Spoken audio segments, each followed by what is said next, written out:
What's the meaning of autodidact?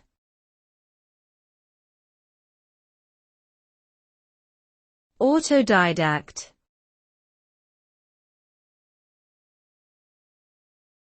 Autodidact.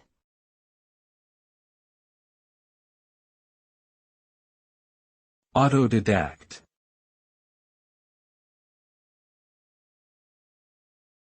Autodidact.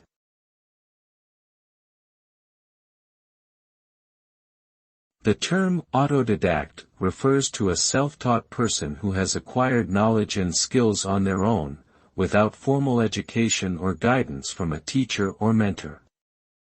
Autodidacts are often highly motivated and curious individuals who pursue learning in a variety of subjects and fields through reading, experimentation, and practice. They may develop expertise in a particular area or become well-rounded generalists with a broad range of knowledge.